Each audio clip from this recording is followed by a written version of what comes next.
જય સ્વામિનારાયણ ભક્તો, અમારી યુટ્યુબ ચેનલ ક્રોનિકલ્સ ઓફ સ્વામિનારાયણમાં આપ સૌનું હાર્દિક સ્વાગત છે. આજે આપણે ગઢપુર મંદિર બનવા પાછળનો અદ્ભુત અને દિવ્ય ઇતિહાસ જાણીશું. જીવા ખાચર મંદિર માટે ગઢ આપવાનું વચન આપી પછી પોતાનું બોલ્યું ફરી ગયા. મહારાજે ઉદાસ થઈને સાળંગપુર મંદિર બનાવવાનો નિર્ણય લીધો અને દાદા ખાચરનો અને તેમના પરિવારનો ત્યાગ જોઈને મહારાજે પોતાનો નિર્ણય ફેરવ્યો અને મહારાજે ગઢપુર આવી મંદિર બનાવવા માટે યોગ્ય જગ્યા જોઈ મંદિર બનાવવાની શરૂઆત કરાવી. તે બધા જ દિવ્ય અને આશ્ચર્યકારી પ્રસંગો આજના વિડીયોમાં આપણે માણીશું. પ્રસંગ શરૂ કરતા પહેલા આપ સૌ અમારી સાથે ક્યાંથી આ પ્રસંગો સાંભળવા માટે જોડાયેલા છો તે કમેન્ટ સેક્શનમાં ચોક્કસ જણાવશો. આપના પ્રતિભાવો અમને મહારાજ તેમજ તેમના આશ્રિત સંતો ભક્તોના આવા જ દિવ્ય પ્રસંગો આપ સુધી નિયમિત રીતે પહોંચાડવાની પ્રેરણા આપતા રહે છે. મહારાજે સ્થાપેલ સંપ્રદાયમાં અમદાવાદ, ભુજ તથા વરતાલમાં મહારાજના હસ્તે મંદિરો થઈ ગયા. જ્યારે જ્યાં પોતાનું ઘર માની મહારાજ રહ્યા અને ગઢપુરને અક્ષરધામ તુલ્ય કહી તેનો મહિમા સમજાવ્યો, તે જ ગઢપુર સ્થાનમાં મંદિર થવાના કોઈ એંધાણ દેખાતા ન હતા. એટલે દાદા ખાચર તથા જીવુબા, લાડુબા વગેરેને ખૂબ દુઃખ થયું. દાદા ખાચર મહારાજ પાસે આવ્યા અને પ્રણામ કરી મહારાજ સન્મુખ બેઠા. પછી હાથ જોડી મહારાજને કહ્યું, મહારાજ, આપે બધે જ મંદિરો કર્યા, પરંતુ જે સ્થાનમાં આપ આટલા વર્ષો રહ્યા ત્યાં જ મંદિર નહીં. મહારાજ આ સાંભળી હસ્યા. પછી કહ્યું, દાદા, અહીં તો અમારું સર્વોપરી મંદિર થશે, તમે કંઈ ચિંતા કરશો નહીં. દાદા ખાચરે તરત જ પૂછ્યું, પણ ક્યારે? મહારાજે કહ્યું, તમે જગ્યા બતાવો ત્યારે. દાદા ખાચરને વિચાર કરતા જોઈ મહારાજે પોતાની પાસે ભગુજી તથા રતનજી આદિ 10 પાર્ષદો હતા તેમને કહ્યું, તમે સૌ તૈયાર થાઓ, આપણે ઘેલાને કાંઠે જે ગઢ છે તે જોવા જવું છે. પછી મહારાજ પાર્ષદોને તથા દાદા ખાચરને લઈને જીવા ખાચરના દરબાર આગળ થઈ ગઢ સોસરા નીકળી ઘેલા નદી તરફ બારીએથી ઉતર્યા. તે બારીની ઉગમણી કોરે એક કોઠો છે ત્યાં પધાર્યા. પછી કોઠાની દક્ષિણાદી તરફ ઊભા રહ્યા અને બોલ્યા, જે આ જગ્યાની બરોબર વચ્ચે મંદિર કરીએ તો સારું, કારણ કે ઘેલા નદી થળમાં છે એટલે સાધુને નાહવાનું ઠીક પડે ને તેનું પાણી પણ વાપરવાનું ઠીક પડે. અહીંથી આથમણી તરફ જે મસીદ છે ત્યાં સુધી ઉપલો ગઢ નીચે ઉતારીને ગઢ વચ્ચે અને મસીદ વચ્ચે જે વોંકડી છે તેમાં ધૂળ ભરી તે જમીન સરખી કરી જીવા ખાચરના દરબાર સુધી બધી જમીનમાં ધૂળ પૂરી સરખી કરી. તેને ફરતો ચારે તરફ ગઢ કરવો. તે ગઢનો એક દરવાજો જીવા ખાચરની ડેલી પાસે મૂકવો. બીજો દરવાજો આ કોઠાની ઉત્તરાદી તરફ કરવો. ત્રીજો દરવાજો નદીમાં જવા માટે આપણે ઊભા છીએ તે જગ્યા અને મસીદ બેની વચ્ચે કરવો. આ 3 દરવાજા વચ્ચે મંદિર કરવું. આ જમીન ઊંચી છે માટે મંદિર બહુ શોભાયમાન થશે અને બાંધણી ઊંચી અને સારી આવશે. એટલું કહીને મહારાજે મુક્તાનંદ સ્વામી તથા બીજા પાસે દોરી લઈને જગ્યાની માપણી કરી અને જમીન ઉપર જ નકશો દોરી પોતે જે પ્રમાણે કહ્યું હતું તે પ્રમાણે મંદિર ફરતા દરવાજા વગેરે દોરી દીધા. અહીં મંદિર બહુ શોભાયમાન થશે. આ સાંભળી ભગુજીએ તથા રતનજીએ કહ્યું, મહારાજ, આ તો બહુ સારી જગ્યા છે અને મંદિર પણ સારું થશે. પછી મહારાજ ત્યાંથી ચાલ્યા અને ઉત્તરાદી તરફ થઈ ઉગમણી કોર ઉપર ચાલ્યા. અહીં આવી જીવા ખાચરની ડેલી પાસે હેઠા ઉતરીને ઊભા રહ્યા અને બોલ્યા, આ ડેલીના થડમાં મંદિરનો દરવાજો આવશે, તેથી જગ્યાની ઘણી પગથાણ થશે. વળી મંદિર માટેની જગ્યા ઊંચી છે અને આ જગ્યા નીચી છે, તેથી મંદિર બહુ જ શોભાયમાન થશે અને દરવાજો પણ સારો સુશોભિત થશે, એટલે દેખાવ સુંદર લાગશે. આ પ્રમાણે જગ્યા જોઈ તે ઉપર ક્યાં મંદિર કરવું, જગ્યામાં ક્યાં ક્યાં પુરાણ કરવું, દરવાજા ક્યાં કરવા, તે બધી જ સૂચના મહારાજે આપી દીધી. પછી મહારાજ પોતાની સાથે આવેલા પાર્ષદો, દાદા ખાચર, મુક્તાનંદ સ્વામી તથા અન્ય સંતોની સાથે દાદા ખાચરના દરબારમાં પધાર્યા. દરબારમાં આવી પગથિયા પાસે મોજડી ઉતારી ઢોલિયા ઉપર ઉત્તરાદે મુખારવિંદે મહારાજ બિરાજમાન થયા. એટલામાં જીવા ખાચર આવ્યા. મહારાજને પગે લાગીને મહારાજની સામે બેઠા. એટલે મહારાજે તેમને કહ્યું, બાપુ, આજ તો અમે અહીં મંદિર કર્યાના મનસૂબા કર્યા. તે સાંભળી જીવા ખાચરે કહ્યું, મહારાજ, આપ ગઢ જોવા પધાર્યા હતા અને ત્યાં મંદિર કરવાનું નક્કી કર્યું તે મેં જાણ્યું, એટલે જ હું અહીં આવ્યો. ત્યાં મંદિર સારું થશે, વળી દક્ષિણાદી કોરે ઘેલો છે, એટલે સાધુને નાહવાનું તથા પાણી વાપરવાનું પણ સાનુકૂળ પડશે. મહારાજ જીવા ખાચરની મરજી જોઈ રાજી થયા. થોડીવારે જીવા ખાચર મહારાજને પગે લાગીને ઉઠ્યા. બીજે દિવસે મહારાજ ઉત્તરાદા બારના ઓરડાની ઓસરીએ ઢોલિયા ઉપર ઉત્તરાદે મુખારવિંદે બિરાજમાન થયા હતા. સર્વે સંતો, પાર્ષદો અને હરિભક્તો મહારાજની સન્મુખ બેઠા હતા. તે વખતે 2 ઘડી દિવસ ચઢ્યો હતો. એટલામાં જીવા ખાચર આવ્યા. મહારાજને પગે લાગીને મહારાજની સન્મુખ બેઠા. થોડીવારે મહારાજે તેમને પૂછ્યું, મહારાજ, કાલે ગઢ ઉપર મંદિર કરવાનો મનસૂબો કર્યો હતો, તે માટે સરંજામ તૈયાર કર્યો? ત્યારે મહારાજે કહ્યું, હજુ કાંઈ તૈયારી કરી નથી. એટલે જીવા ખાચરે કહ્યું, મહારાજ, તૈયારી કરાવ તો સારું, સારા કામમાં ઢીલ ન કરવી. એટલું કહીને જીવા ખાચર મહારાજને પગે લાગી ઉઠ્યા. પછી મહારાજે દાદા ખાચર, જીવુબા, લાડુબા વગેરેને બોલાવ્યા અને ગઢ ઉપર મંદિર કરવાનું નક્કી કર્યું છે તે વાત કરી. આ સાંભળી તેઓ બહુ જ રાજી થયા. પછી દાદા ખાચરને કહ્યું, આપણે મંદિર કરવું છે તે માટે લોઢાનો સામાન, પાવડા, કોદાળી, કોશ, તગારા વગેરે જોઈશે. તે સામાન ભાવનગરથી મંગાવી લ્યો. ઉતાવળ કરજો એટલે કામ જલ્દી શરૂ થાય. દાદા ખાચરે કહ્યું, લાધા ઠક્કરને બોલાવી તે કામ તેમને સોંપી દઈએ. દાદા ખાચરે તરત જ લાધા ઠક્કરને બોલાવવા મોકલ્યા. તે આવ્યા એટલે મહારાજે તેમને ગઢ ઉપર મંદિર કરવાની બધી વાત કરી. એટલે લાધા ઠક્કરે પૂછ્યું, મહારાજ, જીવા ખાચર ગઢ ઉપર મંદિર કરવાની હા કહે છે? ત્યારે મહારાજે કહ્યું, જીવા ખાચર તો 2 દિવસથી આવે છે અને મંદિર કરવા માટે બધી તૈયારી કરવાનું કહ્યા કરે છે. એમને પણ એવી તાણ છે. લાધા ઠક્કર મહારાજની વાત સાંભળી રહ્યા. પછી થોડી વારે બોલ્યા, મહારાજ, જીવા ખાચર ભલે ગઢ ઉપર મંદિર કરવાનું કહેતા હોય, પણ મને તેમનો ભરોસો પડતો નથી. આ સાંભળી મહારાજે તરત જ કહ્યું, અરે, એવું તે હોય? જીવા ખાચર મોટું માણસ કહેવાય, તેનો ભરોસો ન આવે એવું કહેવાય? પરંતુ લાધા ઠક્કરે મચક ના આપી. તેમણે તરત જ કહ્યું, મહારાજ, ગાડાનું પૈડું કરે તેમ જીવા ખાચર બોલ્યું ફરી જશે, એટલે મને તો જરાય વિશ્વાસ આવતો નથી. મહારાજ આ સાંભળી વિચારમાં પડી ગયા. તેમને લાધા ઠક્કરની વાત ગળે ઉતરી નહીં. તેમણે કહ્યું, લાધા ઠક્કર, જેમ હેમરાજ શાહ કે બોટાદમાં ભગા દોશી પ્રતિષ્ઠિત મનુષ્ય છે, એમ જીવા ખાચર પણ પ્રતિષ્ઠિત અને લાજવાળું મનુષ્ય કહેવાય. તે કંઈ બોલ્યું ફરે? પરંતુ લાધા ઠક્કર મક્કમ હતા. તેમણે કહ્યું, મહારાજ, એ બધું ખરું, પણ મને તેમનો વિશ્વાસ આવતો નથી. આપને જો તેમનો વિશ્વાસ આવતો હોય તો પહેલેથી સાક્ષીએ સહિત લખત કરાવો. કેવળ બોલી ઉપર મંદિરના મંડાણ ન થાય. આ સાંભળીને મહારાજ પણ વિચાર કરવા લાગ્યા. થોડીવારે તેમણે કહ્યું, આ વાતમાં તમારી નજર બરોબર પડી, અમારી નજર ન પડી, પણ તમે વ્યાવહારિક અને ડાહ્યા માણસ કહેવાઓ, એટલે હવે તમારી વાત અમારે માનવી પડશે. લાધા ઠક્કરે તરત જ હાથ જોડી કહ્યું, મહારાજ, બુદ્ધિ તો આપની આપેલી છે, માટે હવે લેખ કરાવો. તેમાં સહી થશે એટલે ભાવનગરથી સામાન મંગાવવાની ગોઠવણ કરીશું. મહારાજે વિચાર્યું કે આ વાતમાં વિલંબ કરવો તે ઠીક નહીં. તેમણે તરત જ જીવા ખાચરને બોલાવવા પાર્ષદને મોકલ્યો. થોડીવારે જીવા ખાચર આવ્યા. તેમણે મહારાજને પૂછ્યું, મહારાજ, મંદિર કરાવવા માટે સામાન મંગાવવાનો બંદોબસ્ત કર્યો? મહારાજે કહ્યું, તે જગ્યાનો પાક્કો લેખ કરીને પછી સામાન મંગાવીએ. એમ કહી મહારાજે લાધા ઠક્કરને કહ્યું, તમે જીવા ખાચર કહે તેમ લેખ તૈયાર કરો. એટલે જીવા ખાચરે કહ્યું, મહારાજ, લેખ તો કાલે કરશો, હમણાં રહેવા દો. પછી બીજી વાતનો તેમણે પ્રસંગ કાઢ્યો અને કલાક બેસી મહારાજને પગે લાગીને ઉઠ્યા. તે ગયા પછી લાધા ઠક્કરે મહારાજને કહ્યું, મહારાજ, જોયું ને, હવે કાલે લેખ કરવાની વાત થાય તે જોજો. જીવા ખાચરે 2 દિવસ સુધી લેખ કરવાનું ઠેલ્યું. છેવટે મહારાજે કહ્યું, બાપુ, હવે આજે તો લેખ કરી જ નાખો, 2 દિવસથી કામ ઠેલાય છે.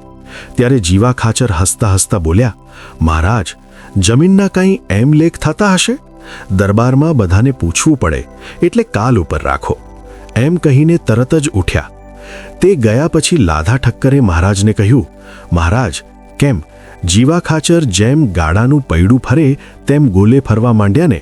હવે લેખ કરી આપે એમ આપને જણાય છે? તે સાંભળી મહારાજે કહ્યું, જણાય તો છે કે જીવો ખાચર લેખ કરી નહીં આપે, પણ કાલે આપણે ખુલાસો કરી લેશું. ફરી બીજે દિવસે મહારાજે જીવા ખાચરને બોલાવ્યા. તે આવ્યા કે તરત જ મહારાજે તેમને કહ્યું, બાપુ, આજે હવે બીજી વાત પછી લેખ કરી આપો. આપણે ખાતમુહૂર્ત જલ્દી કરવું છે. ત્યારે જીવા ખાચરે ધીમે રહીને કહ્યું, મહારાજ, કંઈક બીક બકોર જેવું હોય ત્યારે અમને ગઢ કામમાં આવે. તે વાસ્તે મંદિર તમે બીજે ઠેકાણે કરો. જીવા ખાચર આમ ચોખ્ખી ના કહીને ઉઠી ગયા. મહારાજે લાધા ઠક્કર સામું જોયું અને કહ્યું, કારભારી, તમારી બુદ્ધિ પૂગી. તમને માણસને ઓળખતા આવડે છે. એમ કહી મહારાજ ઉઠ્યા અને અક્ષર ઉરડીમાં પધાર્યા. એટલામાં બોટાદથી સોમલા ખાચર આવ્યા, લોયાથી સુરા ખાચર આવ્યા, કારિયાણીથી વસ્તા ખાચર આવ્યા અને સારંગપુરથી જીવા ખાચર આવ્યા. તેમને બધાને એકાએક આવેલા જોઈ મહારાજે પૂછ્યું, એકાએક તમે બધા ક્યાંથી? એટલે તેમણે કહ્યું, મહારાજ, આપ અહીં મંદિર કરવાના છો એવી વાત સાંભળી અમે આપને કહેવા આવ્યા છીએ કે અમારા ગામમાં પણ મંદિર કરો. આપને જોઈએ એટલી જમીન આપીશું. મહારાજે તેમની વાત સાંભળી. તરત જ વિચાર કરીને મહારાજે નાજા જોગિયાને બોલાવીને કહ્યું, માણકી તૈયાર કરો, હમણાં જ નીકળવું છે. નાજા જોગિયા તરત જ માણકી લઈને આવ્યા અને મહારાજ સોમલા ખાચર, સુરા ખાચર, વસ્તા ખાચરની સાથે પ્રથમ બોટાદ ગયા. મહારાજને મંદિર કરવાની ઉતાવળ હતી. મહારાજ બોટાદ, કારિયાણી, લોયા, નાગડકા, કરિયાણા, કોટડા, વાંકિયા બધા ગામ ફર્યા. જગ્યા જોઈ, પણ કોઈ જગ્યાએ તેમનું મન ઠર્યું નહીં. છેવટે સારંગપુર આવ્યા. સારંગપુરમાં જીવા ખાચરે પોતાનું બીડ, ખેતર, ગામની પૂર્વ દિશાની જમીન વગેરે જગ્યા બતાવી. મહારાજને આ જગ્યા પસંદ પડી ગઈ. વળી આ જ જગ્યા ઉપર મહારાજે ફૂલદોલના ઉત્સવ ઉપર ઉન્મત્ત બનેલા રોઝા ઘોડાને કુંડાળે નાખ્યો હતો અને બોલ્યા હતા કે અહીં મોટા મંદિરનું ખાતમુહૂર્ત અમે આજે કર્યું. જીવા ખાચરે મહારાજને કહ્યું, મહારાજ, અહીં આપ જેટલી જમીન માંગો તેટલી જમીન અમે આપીએ. વળી પથ્થર પણ અહીં નજીકમાં જ છે. બરવાળાના ઘેલા શાહ છે, તેને પણ ભાવ સારો છે. તે પથ્થર સારવામાં ગાળા વગેરે આપશે, માટે આપ આ જગ્યાએ જ મંદિર કરો. મહારાજના મનમાં આ જગ્યા વસી ગઈ. તેમણે નક્કી કરી લીધું. જીવા ખાચરના પત્ની પાંચાળી બાનો ભાવ હતો. તેમના પુત્ર વાઘા ખાચર તથા અમરા ખાચરને પણ ભાવ હતો. તેમના જમાઈ માત્રા ધાધલ વગેરે પરિવાર બધા જ સારંગપુરમાં મહારાજ મંદિર કરે તેવું ઈચ્છતા હતા. પાંચાળી બાએ મહારાજને જમાડવા થાળ તૈયાર કર્યો. થાળ થયો અને મહારાજ જમવા બિરાજ્યા. મહારાજની અહીં મંદિર કરવાની મરજી દીઠી અને અંતરમાં તેમને ખૂબ આનંદ થયો. મહારાજ થાળ જમવા લાગ્યા. જીવા ખાચરે મહારાજને કહ્યું, મહારાજ, સારંગપુર લીંબડી તાબાનું ગામ છે, એટલે ઉપાધિ જેવું પણ નથી. વળી ઠાકુર સાહેબનું જે બીડ છે તે પણ આપણને કૃષ્ણાર્પણ આપશે. માટે હવે બીજા વિચાર માંડીવાળી અહીં જ મંદિર કરવાના મંડાણ કરો. મહારાજે તરત જ નક્કી કરી લીધું. એટલામાં ગઢપુરથી દાદા ખાચર, જયરા, લલિતા, પાંચુબા વગેરે આવી પહોંચ્યા. તેમને ખબર પડી ગઈ કે મહારાજે સારંગપુરમાં મંદિર કરવાનું નક્કી કરી લીધું હતું. જ્યારથી મહારાજ ગઢપુરથી બીજા ગામ મંદિર માટેની જગ્યા જોવા પધાર્યા ત્યારથી જ તેમણે સૌએ અન્ન પાણીનો ત્યાગ કરી દીધો હતો. મહારાજ સારંગપુર પધાર્યા છે અને ત્યાં મંદિર કરવાનું નક્કી થાય છે એમ ખબર પડતા તેઓ સારંગપુર આવી ગયા. મહારાજ તે વખતે થાળ જમતા હતા. તેઓ મહારાજ પાસે આવ્યા અને ચોધાર આંસુએ રડવા માંડ્યા. મહારાજે તેમને પૂછ્યું, તમને શું થયું છે કે આટલું બધું રોવો છો? એટલે દાદા ખાચરે કહ્યું, મહારાજ, આપ ગઢપુરમાં આટલા વર્ષો રહ્યા, ગઢપુરને આપનું ગણ્યું, તો ત્યાં મંદિર કરવાને બદલે બીજા ગામ જગ્યા જોવા કેમ નીકળ્યા? મહારાજ તેમની વાત સાંભળી રહ્યા. થોડી વારે દાદા ખાચર અને જયાબાએ કહ્યું, મહારાજ, ભલે ગઢની જગ્યા ન મળે અને કદાચ તે જ જોઈતી હોય તો તેમાં અમારો અડધો ભાગ છે. તે ભાવનગરની કચેરીમાં લડીને પણ એ જગ્યા લઈશું, પણ મંદિર તો ગઢપુરમાં જ કરો. છેવટે અમારો દરબારગઢ આપને કૃષ્ણાર્પણ કરી દઈશું, પણ ગઢપુરને આપ છોડશો નહીં. મહારાજ તેમની વાત શાંતિથી સાંભળતા હતા. પોતાને અર્થે દાદા ખાચરે અને તેમના પરિવારે પોતાનું બધું જ અર્પણ કરી દીધું હતું. ઉપરાંત આજે હવે પોતાને ગામ મંદિર કરવા પોતાનો આગવો દરબારગઢ પણ આપી દેવા તે બધા તૈયાર થયા છે. આવા ભક્તોને નિરાશ કરવાનું મહારાજનું મન માન્યું નહીં તેમણે તરત જ નિર્ણય કરી લીધો. ચડું કરતાં કહ્યું, ભલે, અમે ગઢપુર જ આવીએ છીએ અને તમારા દરબાર ગઢમાં જ તમારી ઈચ્છા મુજબ મંદિર કરીશું. આ સાંભળી દાદા ખાચર અને જયા લલિતાને ખૂબ જ શાંતિ થઈ. પરંતુ જીવા ખાચર, પાંચા ડીબા, દેવકુબા, રાઠોડ દાધર વગેરે ઉદાસ થઈ ગયા. જીવા ખાચરે મહારાજને હાથ જોડી કહ્યું, મહારાજ, અહીં મંદિર કરવાનું બધું જ નક્કી કરી લીધું, જગ્યા પણ પસંદ કરી, તો હવે વિચાર કેમ બદલ્યો? તેમની આંખોમાં આંસુ હતા. મહારાજ તેમની વાત સાંભળી રહ્યા. ભોળા દિલના પરમ ભક્તરાજને દુખવવા તે પણ મહારાજને ઠીક ના લાગ્યું. તેમણે વિચાર કરી જીવા ખાચરને કહ્યું, બાપુ, તમે ઉદાસ ન થશો. અહીં જે જગ્યા જોઈ છે તે જ જગ્યાએ ભવ્ય મંદિર થશે અને આ ધામ જગ પ્રસિદ્ધ થશે. યાત્રાળુઓના મોટા મોટા સંઘ અહીં આવશે. મહારાજના આ આશીર્વાદ શ્રી હરિલીલામૃત ગ્રંથમાં આચાર્ય શ્રી વિહારીલાલજી મહારાજે કળશ 8ના વિશ્રામ 61માં સારી રીતે વર્ણવ્યા છે. તે આપણે સાંભળીએ.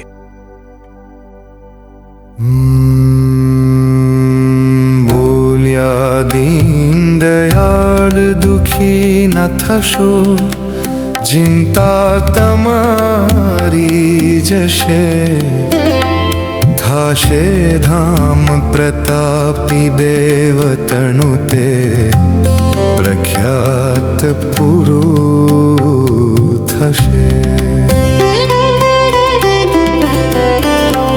સ્થાને બહુ સંઘ શ્રેષ્ઠ જનના, એ કારણે આવશે.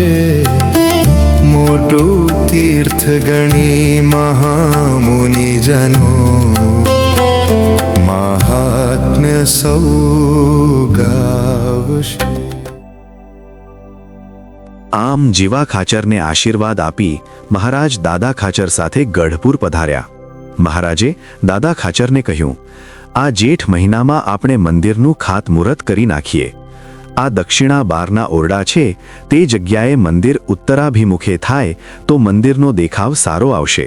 માટે તમો લલિતા, જયા, પાંચુબા, રાજબા, ઘેલા ધાધલ, નાગમાલ તથા કારભારી લાધા ઠક્કરને બોલાવો, એટલે તેમની સાથે વાતચીત કરી આપણે જગ્યાનું નક્કી કરી નાખીએ. દાદા ખાચરે તરત જ બધાને બોલાવ્યા. તેઓ સૌ આવ્યા. મહારાજને પ્રણામ કરી મહારાજ સન્મુખ બેઠા. એટલે મહારાજે તેમને કહ્યું, દાદા ખાચરની તથા તમારી સૌની ઈચ્છા છે કે આ દરબારમાં આપણે મંદિર કરવું અને આખો દરબાર અર્પણ કરવા તમો સૌ કહો છો, પણ અમારે તમારો સૌનો મત તો લેવો જોઈએ ને. જો આખો દરબાર અર્પણ કરી દેવાનો હોય તો દરબારમાં જેઓ અત્યારે રહે છે તેમને સૌને બીજે રહેવા જવું પડે. ઘણા વર્ષનો વસવાટ હોય અને વળી પોતાનો જ દરબાર હોય તે છોડીને બીજે રહેવા જવું, તેમાં કોઈનું દિલ દુખાય. એવું અમારે કરવું નથી.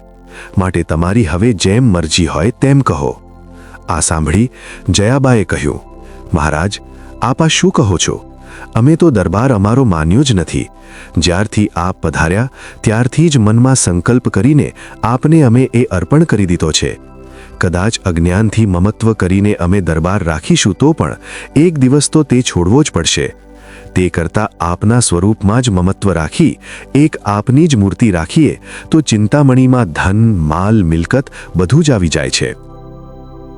મહારાજ તો જાણતા જ હતા કે દાદા ખાચરના સમગ્ર પરિવારને એક પોતાની મૂર્તિ સિવાય બીજે ક્યાંય મમત્વ નથી. તેમના માલ, મિલકત બધું અમને અર્પણ કરી દીધું છે. છતાં વિશેષ પરીક્ષા કરવા તેમણે કહ્યું, આ દક્ષિણાદા બારના ઓરડામાં પાંચુબા રહે છે તે ઓરડો જો પાંચુબા આપી દે તો તે પાડીને ત્યાં જ મંદિર કરીએ, પણ રાજી થઈને આપે તો જ અમારે લેવા છે. પાંચુબા પણ સમજી ગયા.